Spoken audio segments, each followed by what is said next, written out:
Bien-aimés de Dieu, la paix soit avec vous. En ce 21e dimanche du temps ordinaire année C, la parole de Dieu nous invite à réfléchir à deux grands mystères, l'appel universel au salut et la nécessité de persévérer sur le chemin étroit qui mène à la vie éternelle. Nous sommes invités à accueillir l'espérance d'un rassemblement de toutes les nations autour du Seigneur et à discerner notre propre engagement pour entrer dans le royaume de Dieu.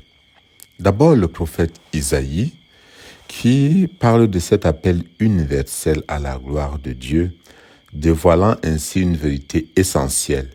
Dieu ne veut pas que son peuple, que son salut, autant pour moi, soit réservé à un seul peuple. Moi, je vais rassembler toutes les nations de toutes les langues.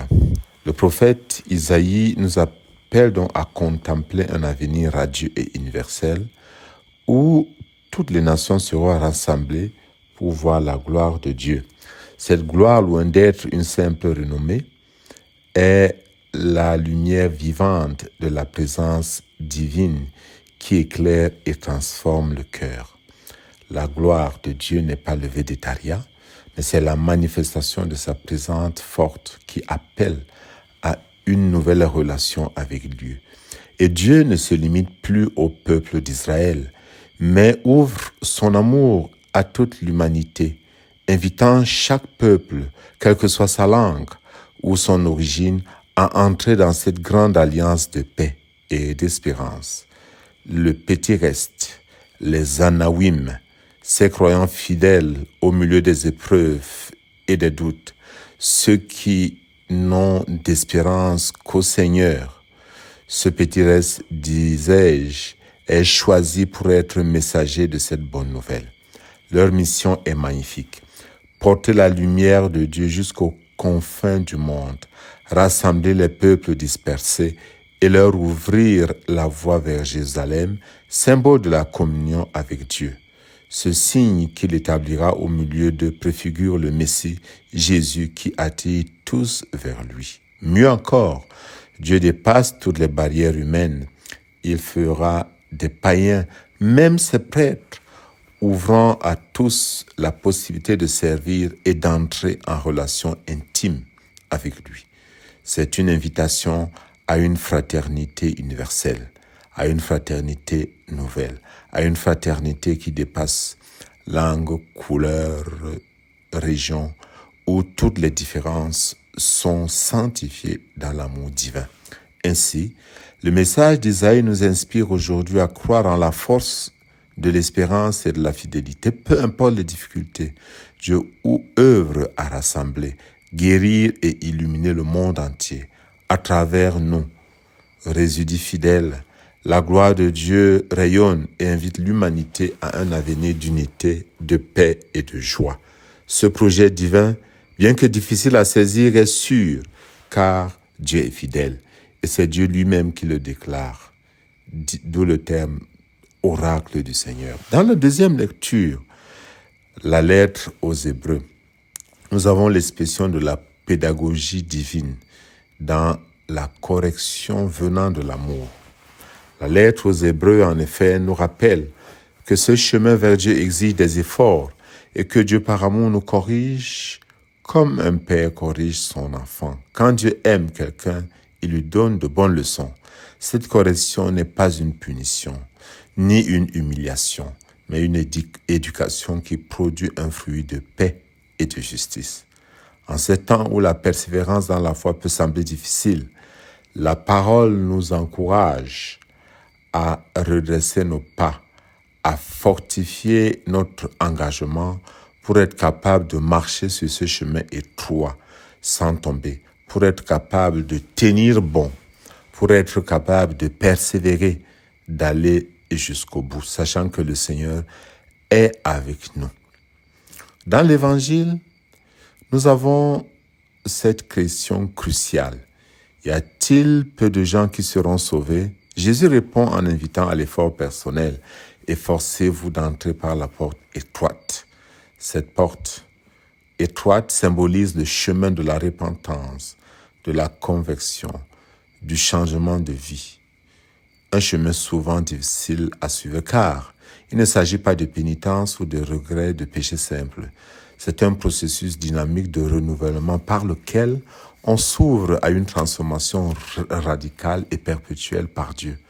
C'est également un appel à se détourner du passé pour se tourner vers Dieu avec une foi renouvelée par la grâce de l'Esprit Saint. Jésus expose ainsi la réalité d'un jugement où certains, bien que familiers avec lui, nous avons mangé et bu en ta présence, se verront écartés parce qu'ils pratiquent l'injustice. C'est-à-dire, ils ne sont pas du côté de Dieu. Ce refus ne dépend pas d'une condamnation arbitraire, loin de là, mais d'une méconnaissance radicale, signe qu'ils ne vivent pas réellement selon Dieu. Ce sont des loups, mais qui portent une peau d'agneau. Se réclamer de Dieu par des gestes superficiels, manger et boire, sans une transformation intérieure ne suffit pas. En revanche, de l'Orient et de l'Occident, du Nord et du Midi, on viendra prendre place au festin. Ainsi, le royaume de Dieu accueille tous ceux qui répondent à son appel, peu importe l'origine. Nous retrouvons ici de nouveau la vocation universelle du salut, qui indique ainsi l'ouverture de la grâce divine à toutes les nations, au-delà des frontières ethniques ou religieuses habituelles. C'est un appel à la conversion universelle, à dépasser les barrières identitaires qui, malheureusement, nous caractérisent toujours. Nous avons une conclusion paradoxale. Il y a des derniers qui seront premiers et des premiers qui seront derniers. Effectivement, c'est un renversement des attentes humaines et sociales. Ceci signifie que dans le royaume de Dieu, la justice et la place accordée ne sont pas déterminées selon les critères humains, mais selon la fidélité à Dieu et l'humilité. Frères et sœurs, l'avenir d'espérance qui nous est offert ne se réalisera que si nous acceptons d'entrer dans la pédagogie de Dieu dans notre vie. Le Seigneur nous invite chacun, mais également tous les peuples, à venir autour de lui, à nous approcher de lui. Mais il demande que nous nous engagions pleinement et sans réserve. C'est l'appel radical, que nous ne lâchions pas nos efforts, malgré les obstacles, afin de pouvoir marcher sur le chemin étroit. L'Église est aujourd'hui cette maison ouverte à tous, mais qui devient de plus en plus un chemin étroit. L'Église n'est plus ce qu'elle pouvait être des années avant, prétendant avoir des privilèges, mais au contraire, elle subit des pressions de toutes sortes, des persécutions de toutes sortes.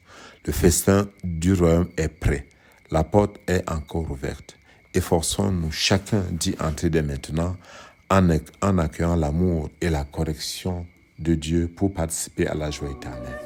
Que le Seigneur vous bénisse et vous donne la sagesse pour marcher sur son chemin, qu'il ouvre votre cœur à son appel au salut et qu'il fasse de vous des témoins fidèles de sa gloire parmi toutes les nations. Au nom du Père et du Fils et du Saint-Esprit. Amen.